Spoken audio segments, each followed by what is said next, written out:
Welcome to Beyond the Surface. On our podcast, we highlight underrepresented voices in architecture.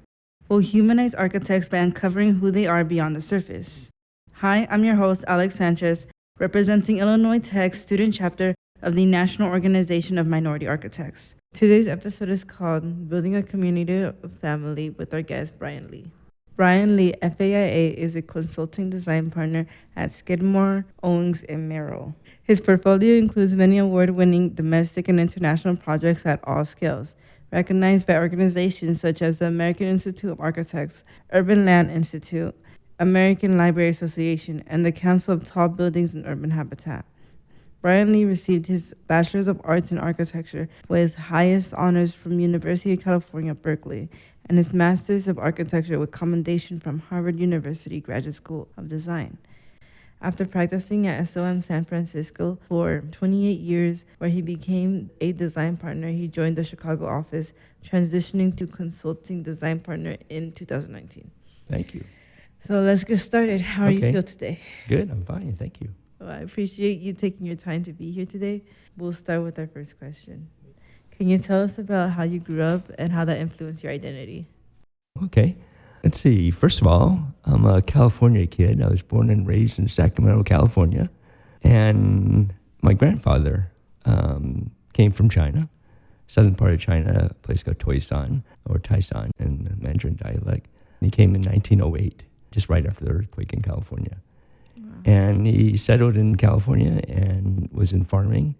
My grandmother joined him, and that's where they made their life. He lost the farm during the Depression, but then opened up a grocery store, like many people did, and raised a family of 6, my dad and my dad's 5 sisters. And so I grew up in Sacramento in the mid-50s, and it was a place that I think a lot like a lot of Midwestern towns. They're not so big.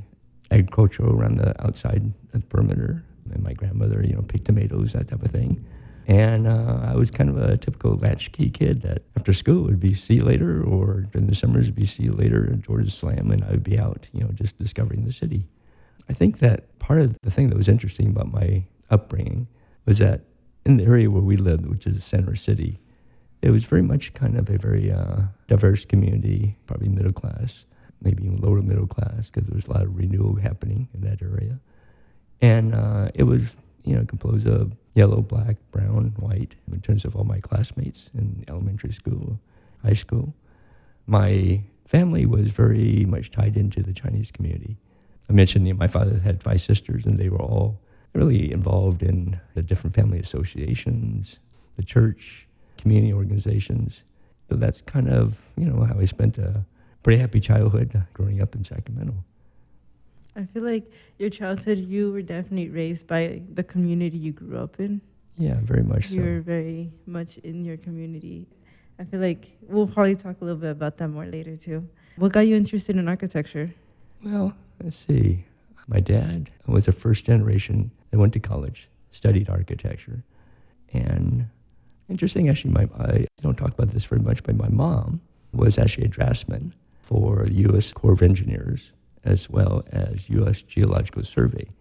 So she could draw and draft, and she has these great pieces of drafting equipment that I inherited, actually. And so that combination of my dad being an architect and my mom going off and doing drafting and drawing, and actually, it's just a significant thing about my mom, after work, she would come and then she would manage my dad's office. So she did her day work, then she did her evening work, and yet she's also still a mom to my sister and I. I was lucky and really fortunate to grow up in a family that was interested in design and architecture.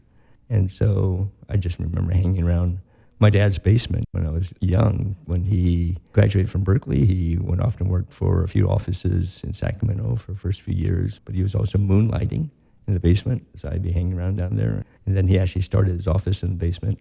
So it's kind of like being immersed a little bit, I think, frankly, and lucky to be exposed to that. In fact, I think that me seeing the work, the kind of lifestyle, going to construction sites, hanging around with his friends, which all were interesting, quirky, and wonderful, and super intelligent people. I mean, that kind of all sets you up in terms of thinking that, oh, this is kind of an interesting sort of way to go about life. And I think more people were exposed to architects and architectural design and all of that, that a lot more people would go into the profession and be much more interesting to people. In fact, it never seemed like work to me of what everybody was doing. It became like a passion, a little bit like a hobby, because you're always immersed in the architecture profession. Yeah, it's all the time. And so I think that kind of as a way of life, that you're just thinking about solving problems, you're looking at your environment, you're thinking about how could it be better, what can I do to kind of make it work better, look better, have more meaning for people. Those are kind of things that I think usually designers, architects always try to address constantly. Yeah, that's very true. Can you talk a little bit about your journey through architecture? Okay, so when I was growing up, I do remember actually when we were talking about how I was growing up in the center city and then my family being involved in the community. Actually interesting, my dad was a planning commissioner in those early years. And I think partly it had to do with the fact that at that time, the old Chinatown was being torn down, as was a Japantown, to make way for the new Capitol Mall in Sacramento, California. It was kind of typical urban renewal during the 60s, right? So I think he kind of felt like, oh, this is kind of screwed up. So he got on the planning commission, and I think he was responsible for a lot of things that were kind of being built and voted on. And I don't know how strong of a voice he had, but it obviously had a little bit of effect. So we would go down to that redevelopment area a lot. I think he was able to do a couple buildings in the new Chinatown location. But going down there, it wasn't all built. So we would go down to the old Chinatown, and we would go to these flop houses or SROs, in the kind of Skidmore that was kind of the old Chinatown. And we'd go have lunch because our family being involved, he kind of knew the people that were down there running the restaurants or the cooks or even the people that were my grandfather's generation. So kind of long story. I think that partly me seeing that and being kind of closely tied to the farming community, my grandmother, the immigration that was happening and the immigrants that my aunties were helping out with legal things or language issues, even the kind of family associations, which were very much more active in those days. Of my auntie held the Sunday movies and then the kind of different sort of lectures and talks. And I would have to go down and sit through those things, which I didn't really enjoy seeing, that much, but I kind of dutifully did that. But it kind of embeds this idea, this kind of part of your character that you kind of are connected to a larger sort of community of your family and the people that are associated with the family. Again, kind of rambling on, long story, but part of that, and then also being involved with seeing how my dad and my mom were working.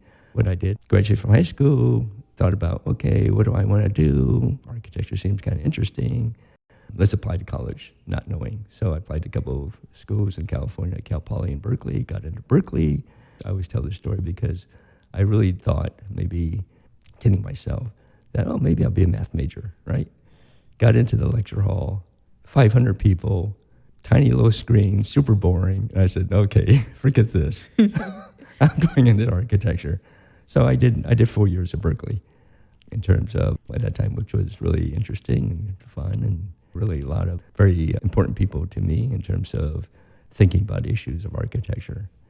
And then I graduated from Berkeley and then applied to 3 colleges, Berkeley, MIT, and Harvard. And luckily got in and then went to Harvard.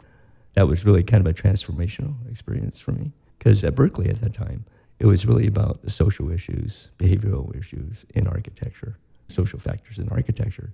And it really wasn't about any formalism. In fact, it was really about how people relate to space. In fact, Pattern Language by Chris Alexander was a very famous book that came out at that time. Going to the GSD, it was kind of complete flip-flop. There it was all about early Bauhaus work, the New Europeans. There was even beginnings of postmodernism and later deconstructivism. So it was all about really the theory and the formalism of architecture that was kind of the complement to my background in Berkeley. Yeah, I would say like they do come together because of the fact that I feel like you grew up in the community, you grew up seeing all these social issues, and then at Berkeley you were able to get exposed to architecture with the social issues there, seeing the architecture role in social issues. And then when you went into Harvard, that's when you became a bit more knowledgeable about the history of architecture. Absolutely. And traditional architecture and getting exposure to like the different types of architecture you could go into. Yeah, no, that's actually really correct. I mean, I remember at Berkeley, really designing things, and it was really, I remember one professor was really talking about how light affected people. You go to Harvard, and they were talking about how to make a window in a wall, the correct way to make a window in the wall. So it was really kind of different, but then really essential in terms of looking about the craft, but also how does it affect people. Yeah, both elements go together. So how did you end up at SOM? So when I was at school at Berkeley, I interned at T.Y. Lin Engineers, which is a very famous Chinese-American engineer that did bridges and great big sort of infrastructure, a very brilliant engineer and fun to work with. And so that was a fascinating sort of summer. Then I actually interned at SOM because one of my friends couldn't do it during the winter break. So he asked me if I would be willing to spend my Christmas there. I said, yeah, sure. And then I actually did a summer at SOM.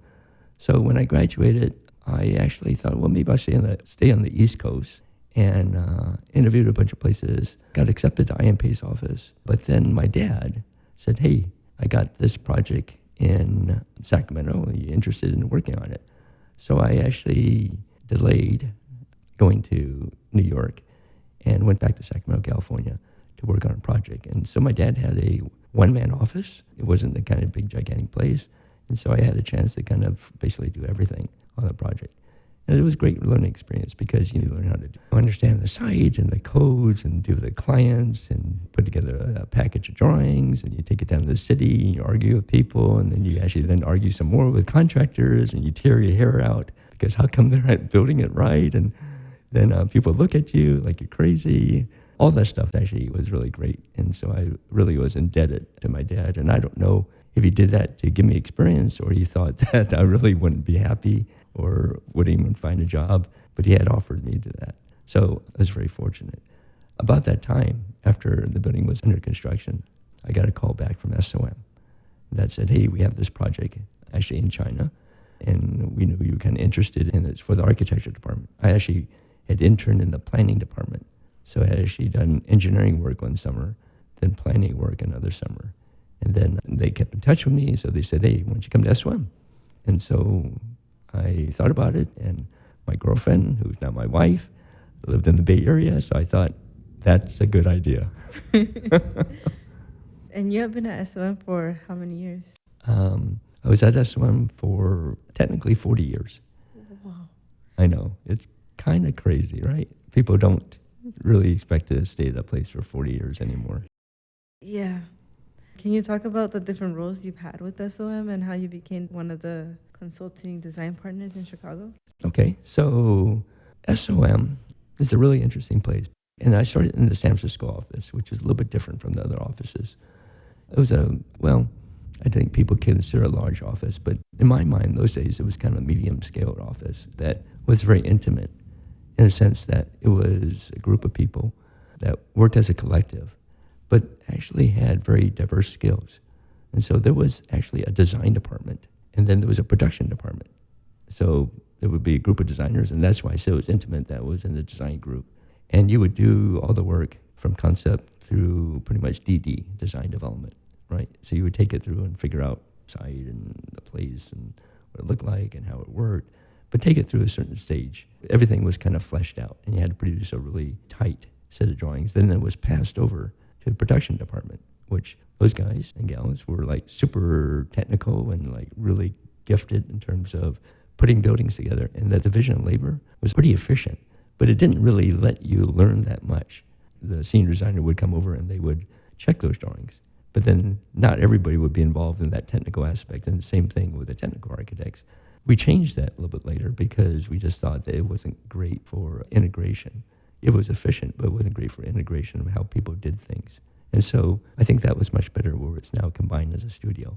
But in addition to design and production department, we still had planners, right, which I had worked in the planning department. We had interior designers, we had graphic designers, we had structural engineers, mechanical engineers, and we even had landscape architects. And so that kind of whole combination as a group of people in a multidisciplinary, integrated practice was kind of incredible because you had all those resources. And so imagine me coming from my dad's office where I'm there by myself with my dad, and we're putting together these drawings in this package. And then I go to a place where you have all these incredible experts and people who really were top of their game. And so for me, that was very intoxicating. It was a place where I could really learn things, and I could be hanging around with the production department and then going to ask the guy, how come this detail doesn't work? This guy was Armand Cassini. He literally would yell at you and say, you're stupid. This is not how we do things. This is kind of in days when people were mean and tough on you. But then the joke was, and everybody knows this because it's kind of a legend, the second time he came back kind of sheepishly with doing it how he wanted to do it, and Stu had some questions, he'd be like this kind of loving grandfather, take you under his arm and say, okay, now you did that right, so let's try this and try that. But it was just that kind of form of how people really try to get people to do their best, right? And that kind of mark of trying to get everybody to be corresponding to equal levels of design excellence. Working at SOM, what I did, I worked there for 5 years, kind of just trying to hang on. They pay attention to you. They put you on jobs that they think you're right for and that are needed for. You start to gain more responsibility. I became an associate. And then they give you more responsibility. And that was one of the things that was tough for me, was that I could do things myself. I was learning about myself, but then also to be able to work with others and sometimes either lead others. It was a hard thing to learn because sometimes you feel, well, I could just do it faster if I just do it myself. So you stay up all night doing other people's work just because you think it's better. But that's not how architecture works. It's really a collaborative thing. And so to be able to appreciate other people's talents, skills, and then to work together as a team, it's far more powerful than working alone. Got more responsibility, started to travel, do work abroad, all over the place. And I think in the end, sometimes you're lucky because you get things built, you have good outcomes with buildings, clients. So I became a design partner in San Francisco, spent 11 years there as a design partner. They said they needed somebody in Chicago, so I came out to Chicago to be one of the design partners initially for about 12 years in Chicago. We have a mandatory retirement at age 65, so that's why I said it was technically 40 years. But then they asked me to stay on as a consulting partner, which I still work for them.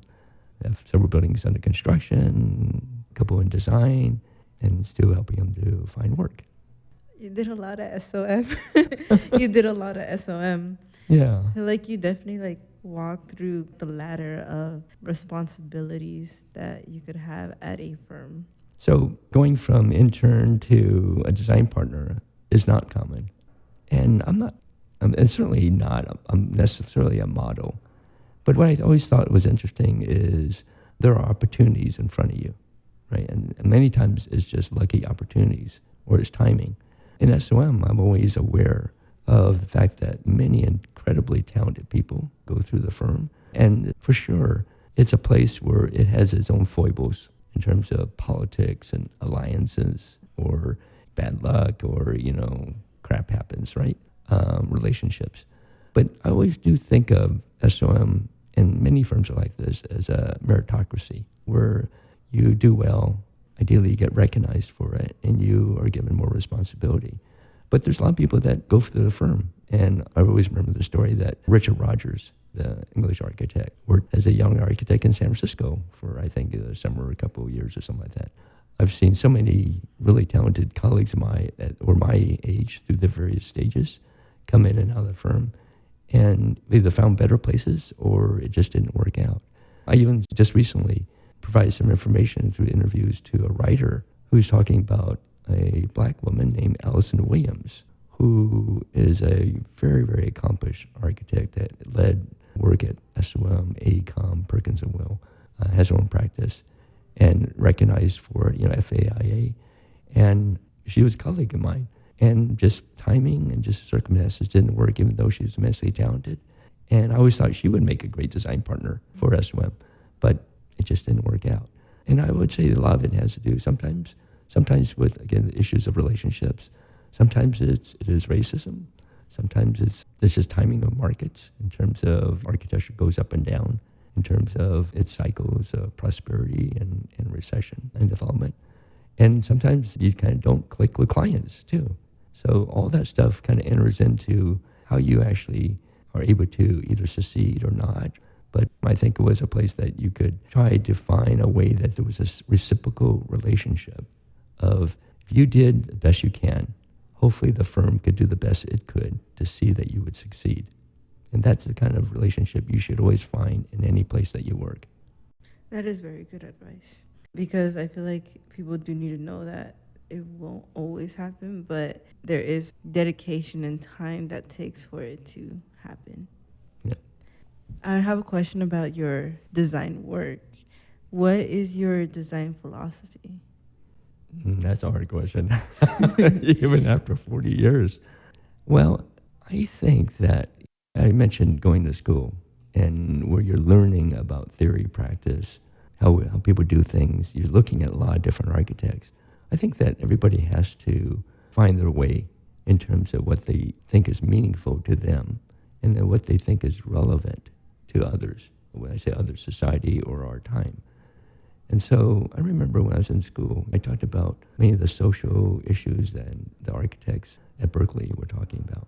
And I remember there was a very interesting debate between Chris Alexander, who had written pattern language, about what in architecture can basically make you feel good. And then he was debating Peter Eisenman, who was talking about theory and deeper meanings, deconstructivism in architecture, and approached that also at the time. Postmodernism was kind of in play also. And then you think, where are those things right now? Were they just brief periods in the larger arc of architectural history, just a little moment, or did they have a kind of lasting influence? So I think that you have to be really careful in terms of not getting caught up in trends, but then to kind of just find in that larger arc of how people have built through centuries, kind of what is important. So to me at SOM, I think there's a couple of things that we talk about to remind ourselves what's important and how do you get there, right, to discover that deeper meaning. And so one of the things is that there certainly is an ethos about architecture and engineering. It's just a kind of simple thing, right, of you can't just design things without thinking how they're made. And so that integration, that collaboration between the two disciplines is really important to us. And you can see it in a lot of our work and certainly my work, where I do really value the ability to work with super talented engineers, whether it be building systems, sustainability engineers in terms of how the building deals with climate and the environment, and also structural engineers, who we have some of the best in the world easily in terms of optimization, doing more with less material, and really trying to think about how the buildings can stand the test of time. So that's kind of one thing. I think the second thing is really, does your architecture have a connection to place, the place where you're going to be building it, right? Something building it in Sacramento, California is kind of different than building it in Beijing, China. It's very different from Chicago or London or Dubai. And so connecting not only to the climate, the context of the place in terms of its buildings, but connecting to the cultures and the kind of spirit of the people that are living there, that's pretty important for us to really understand when we start to build something. I think that another aspect of our work that is very important is probably embodied in a little term that Bruce Graham, who was a design partner in Chicago, a very famous one, powerful one in the history of SOM, is that he always thought of SOM as city builders. And it's kind of like a little bit like a puffed up term, but it's kind of true that SOM has been most widely known and probably recognized for building many of the American and international cities around the world. And if you think about how many people are moving to cities, what's it? I think 60 to 70% of people will be living in cities by 2050. So that's really important to our practice and I think all of our work in terms of how do you actually contribute, but also help guide the kind of concept. What does it mean to live in a dense place that is urbane, has a high quality of life, is equitable and accessible in terms of particularly housing, which is a big issue today, is, again, culturally relevant, and it has a component that is efficient and sustainable, and there's high quality of life, all those things that would be probably a better way for us to live rather than being dispersed throughout the world, taking up green land and farmlands and just not having an efficient way to habitate this earth. So that part of urbanism, I think, in the city is super important. I think that the other aspect for our practice, maybe as how we do our work, is to innovate. And I think that part has to do with research and connections to industry, academia, and science. And I use that term research because one of the things that really was an eye-opener for me was doing work with the Oak Ridge National Labs. They were the atomic labs in the early mid part of the century, and then transitioned to energy issues. Phil Enquist, who was a planning partner in our firm and really a great urban designer, got the governor's chair at University of Tennessee. He was going to Oak Ridge National Labs, was connected to University of Tennessee, and said that, hey, they got a 3D printing machine here, interested in doing a little structure. And we jumped at and produced something that was, I think, so interesting in terms of not just producing this beautiful little demonstration of what 3D printing could be, but it showed how being connected to scientists at the lab, to manufacturers that had these 3D printing machines and technicians, kind of produced something that was new and different. And so I think that the idea that architecture is not just looking at itself, but looking outside is really important for us. So those are kind of just some of the things in terms of, like, maybe not a philosophy, but a way of addressing issues that kind of, I think, keeps you, as I say, kind of relevant for your time, rather than saying, okay, I'm going to write a manifesto. And manifestos usually tend to arise from the critical issues of the time. But you have to be careful that it is maybe universal and not just kind of like specific to your own kind of ego and way of saying things. I really like your responses because I feel like you look past just designing a building and more designing how that building can be used to impact the people who live there. And I feel like that's very valuable when it comes to design. And I want to use this to actually transition to talking about one of the projects you've done in Chicago, the Chinatown Library. Can you talk about the project and the significance to the city and the community? So Chinatown Library always is funny to me because I don't consider it a masterpiece or anything like that, but it has a lot of attention to it. And I think that what was interesting is that why did it get the kind of recognition? I think partly because people were surprised SOM was doing a little tiny little library. We're kind of known for much bigger buildings and urban designs, kind of mixed-use structures around the world. And the way we came about it was that being in Chicago, because we were doing all the other stuff, I kind of felt that we were a little bit detached from what was going on in the city. Our planning department with Phil was really great in terms of keeping connections to the big issues of city form and its growth. But architecturally, we weren't doing much here for a lot of different reasons. And so a fellow that I had met in one of the community groups I'm involved with here in Chicago asked me to work on a competition with his firm, which was White and Company, and to do a design build competition for the library. So I knew that the community was desperately needing a library as well as other things like a high school. They'd been talking about it and really trying to, through a lot of efforts, through a lot of the community groups, advocate for this. And so it came up that the city was going to do a special built, not a prototype, but a special built library on this particular site in Chinatown. So we did that, and we won. And it turned out to be something that, like I said, it wasn't a masterpiece, but it was a building where we tried very hard to think about the needs of a library as they envision what they would do to serve the community.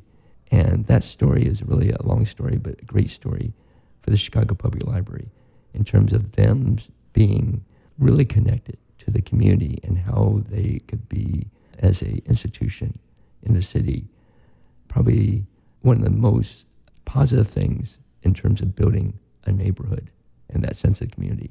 And so what we found when we did the library, which is built with a lot of off-the-shelf products, trying to put together a little bit differently, what we discovered was that it became a real community hub, and not just a repository of books, but for learning, and then for issues of bringing people together, for social issues, for bringing people together for cultural issues, and the kind of programs that we thought and the kind of atmosphere that we thought initially of your traditional library was totally different than how it works right now. It's a noisy place. It's people coming and going all the time.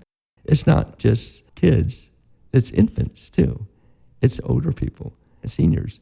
It's the whole range of age. What we found in the Chinatown Library is a whole range of incomes, which is really important because people come there to do job searches, to do things where they don't have internet and just have access to the computers. There's people who are wealthy that come here. I get stories from people, mothers that bring their kids from the north side to their Chinatown library because they happen to like the vibe. And so it became, for me, really a study about what the city could do to really benefit a neighborhood in terms of building. And continuing with the conversation about community, you have given back to the architecture community by teaching. You have taught at multiple different institutions.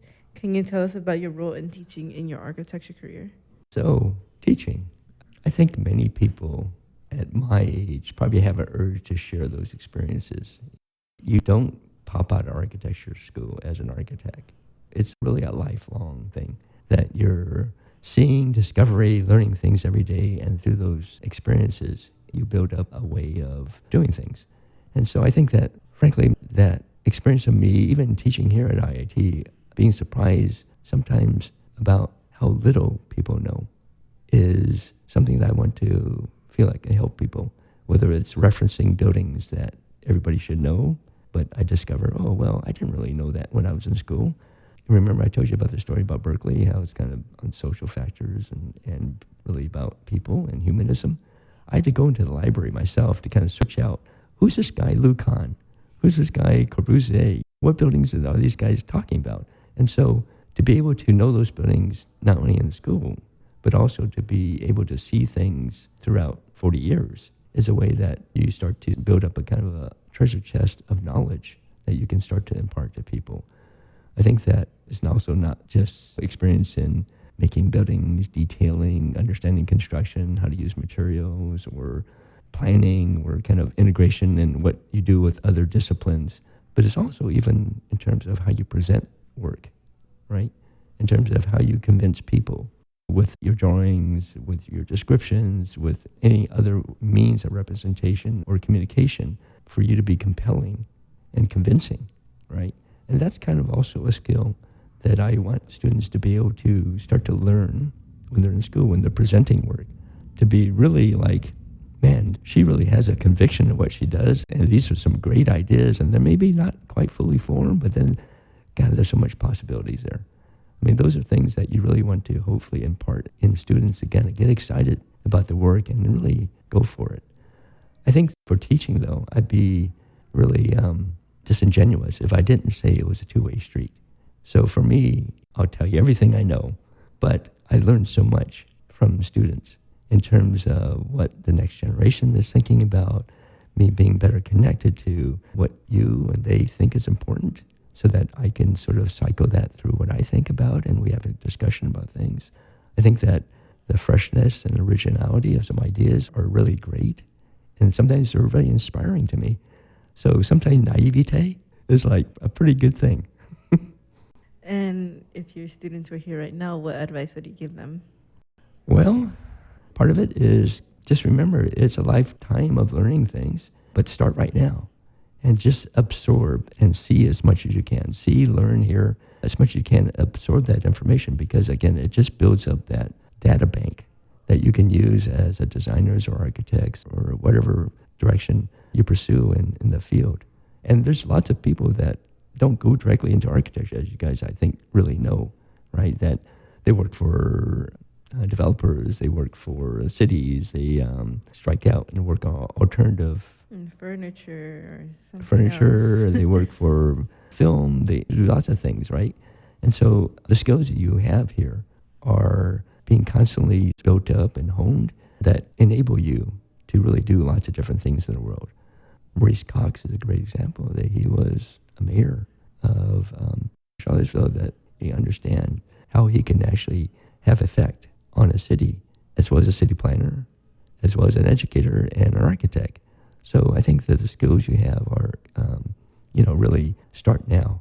I think that as you move forward into your careers, I would say taking that body of knowledge, seeing everything, try to understand the context of your work. So by that, I mean, what do you think would be important? What do you think would be meaningful to people when you're doing the work there? And then try to not only experiment, but also innovate. Because I think that people are looking for new ideas. And those new ideas are things that have value. Otherwise, if you're doing the same thing that everybody else does, then it gets into, well, I could just use these other people for less money, or I can use these people because I like to work with her or him better. And it's just chemistry issues. So if you are known to actually bring something new to the table, I think obviously that's of value. Don't be discouraged, because a life of a problem solver, designer, architect, manager, all those things is always going to be filled with things that people are going to say no, or I can't afford it, or other things. But you just have to be resilient to say, well, is there another way to do things? Maybe I could solve the problem for you by doing this. And people appreciate that. So be able to do a workaround, or to actually have that persistence to still commit yourself to solving the problem. I think that find places that are filled with people that share your values and aspirations, because you're not working with people that kind of like don't share those things. Life's too short, right? And similarly, find offices or places, not only with the people, but people leading those places that also might do work that you think is important to addressing whatever issues you are concerned about. It's not to denigrate other offices that can't, or just doing run-of-the-mill things, because sometimes you can get great experience with those.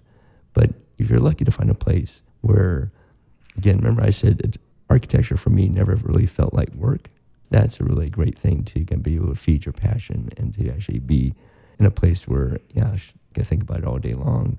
Certainly never take time away from your family, but I think that's a very much enjoyable part of architecture. I really enjoyed this conversation, but I have one more question. Okay. What are your future plans? My plans? Yes. Oh, well, I don't know. I'm busy. I'm still doing consulting work for USM, as I mentioned. Teaching at IT has been rewarding. I finished a little project for a family friend, a mausoleum. So if you want to ask me about crypts, I can tell you everything I know about that, which I didn't know before. Doing a small house for somebody else in California. I am involved in the community to a certain extent that I can be in Chicago. So the Chinese American Service League is a great grassroots community in Chinatown. So I've been on the board for many years and helping them build a senior and affordable housing project on a 5-acre site over by Bubbly Creek. So that's very fun, and we're getting that going. Helping another small Christian elementary school in terms of we did a design for them and trying to help them get that project going.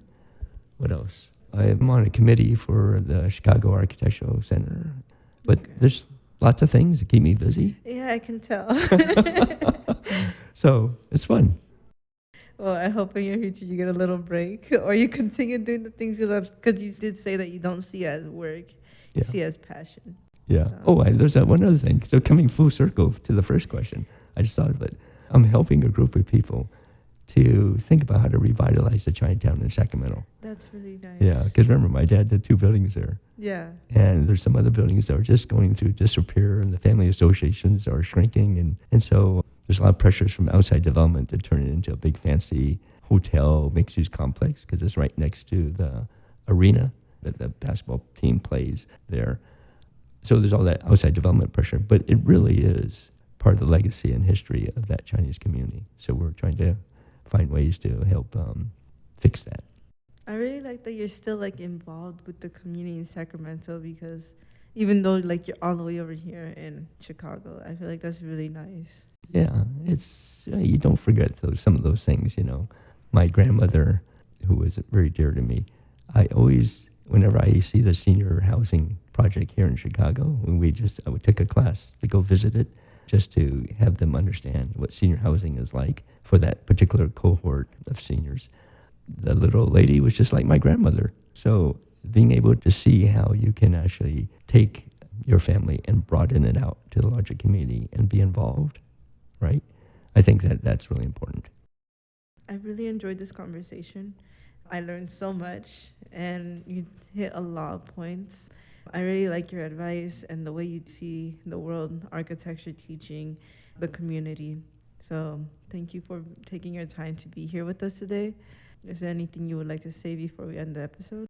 No, thank you so much, Alex. Thank you. I want to thank everyone who's listening. We release our episodes monthly. You can find us on your favorite podcast platform. You can also follow us on Instagram at beyondthesurface_NOMASIIT. I want to thank our producer, Kayla Kwok, and the NOMAS IIT team for making this podcast possible. Thank you for listening to this episode of Beyond the Surface featuring Brian Lee. Until next time, goodbye.